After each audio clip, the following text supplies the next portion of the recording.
በቀጣይ ለታሰቡ ስራዎች ስኬት ሀገራዊ መግባባት እንዲፈጠርና ህዝብ ለሚያነሳቸው ጥያቄዎች ማስተካከያዎችን ለማድረግ ህዝባዊ ውይይቶች አስፈላጊ ናቸው። በንፋስ ስልክ ላፍቶ ክፍለ ከተማ በተካሄደው ህዝባዊ ውይይት መድረክ ላይም በአዲስ አበባ አመራሩ ከህብረተሰቡ ጋር ወርዶ በሰራው ስራ የሚታዩ ለውጦች መመዝገባቸው ተነስቷል።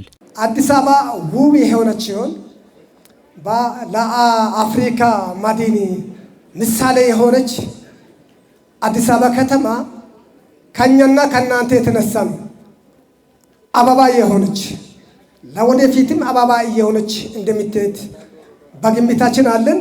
የተደረጉት መልካም ስራዎችና ወደፊትም ለሚደረጉት መልካም ስራዎች እጅግ በጣም እናመሰግናለን።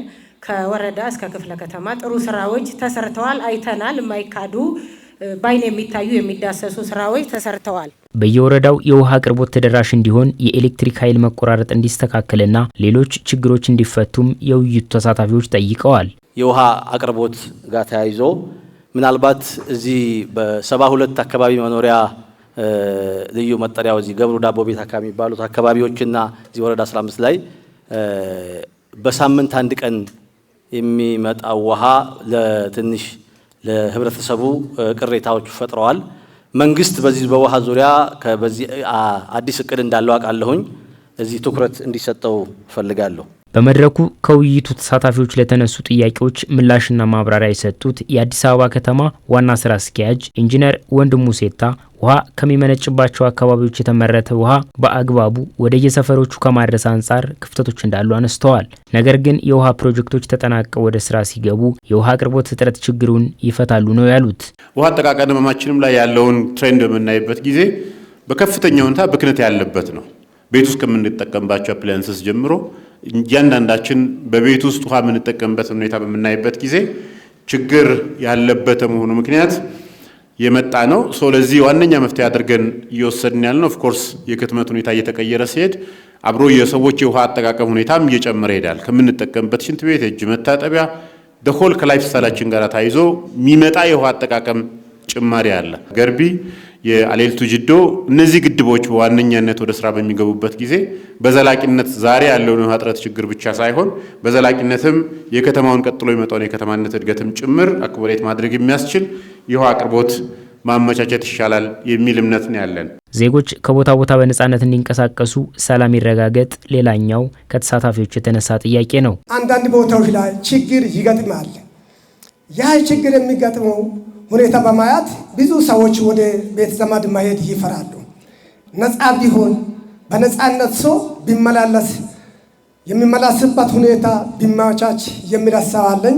በተለያዩ ሀገራችን ክፍል ተፈጥሮ የነበረውን ችግር አማራ ክልል ላይ ብዙ መዋቅሮችን ማፍረስ ጀምሮ የነበረውን ችግር ማሸነፍ የቻለው አሁን ወደ አንጻራዊ ሰላም እየመጣ ያለው መንግስት አንደኛ ከሁሉም በላይ ለሰላም እድል መስጠት ነው።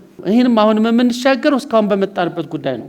ለሰላም እድል በመስጠት የተሳሳቱትን እንዲመለሱ በማድረግ ለዚህ ነው በየአካባቢው ያሉ ሃይማኖት አባቶችን በየአካባቢው ያሉትን አባገዳዎችን በየአካባቢው ያሉትን የሀገር ሽማግሌዎችን እየተጠቀምን በየጫካው የተሳሳቱ አካላት እንዲመጡና አብረው ሰርተው ለምተው መኖር እንዲችሉ መግደልም መሞትም ሁለቱም ሽንፈት ስለሆነ ከሽንፈት እንዲወጡ ለማድረግ መንግስት እየተጋ ያለው በዚህ እየተገኘ ያለው ውጤት እናንተም ልታግዙ ይገባል። በመድረኩ የብሔራዊ ባንክ ገዢ ዶክተር ኢዮብ ተካልኝ ትላልቅ ግቦች እንደተጠበቁ ሆነው የዜጎች ህይወት በአጭር ጊዜ ውስጥ ትርጉም ባለው መልኩ መቀየር እንዳለበት በማንሳት ከህዝብ ጋር መስራትና ኢትዮጵያን ለትውልድ ማስረከብ እንደሚገባም አጽንኦት ሰጥተዋል። ኑሮ ውድነት ላይ ብዙ ነገር አንስታችኋል። ችግሩ የቱ ጋር እንደሆነ ግን የገባው ህዝብ መሆኑ እሱ ነው በጣም የገረመኝ። ማንኛውም ኢኮኖሚክስ የሚማር ሰው ከሚተነተነው እኩል ነው የተነተናችሁት። ገብቷችኋል ችግሩ የቱ ጋር እንዳለ። አሁን የኑሮ ውድነት ብዙ ጊዜ አንዳንድ ነገራት የሚከሰተው መንግስት ያላግባብ ዝም ብሎ ገንዘብ እየረጨ ከብሔራዊ ባንክ ገንዘብ እየወሰደ ሲረጭ ነው። ያንን ካቆምን 2-3 ዓመት ሆነ። እንደምታውቁት ባንኮች አካባቢ ያለውንም ነገር አስተካክለናል። ይሄ ያው ከማክሮ ደረጃ መስተራት ያለበት ጉዳይ ነው። ቀጥለን ደግሞ ምርትና ምርታማነት መጨመር አለበት በሚል በጣም ሰፋፊ ስራ እየተሰራ ነው ያለው። ያ ግን ውጤቱ በገበያ መታየት አለበት። የተጀመረውን በአዲስ አበባ ከተማ በተለይ በጥሩ ሁኔታ የተጀመረውን ለላውን የመቁረጥ ስራ አስፍተን መስራት አለብን። በዛው ልክ ደግሞ የዜጎቻችን ገቢ መጨመር አለበት። ወጣቶች ወደ ስራ እንዲገቡ አርሶ አደሩ አቅሙን ማሳደግ እንዲችል ከተሜውና የመንግስት ሰራተኛው የቤት ባለቤት መሆን እንዲችል በትኩረት እየተሰራ እንደሚገኝም በመድረኩ መልእክት ተላልፏል።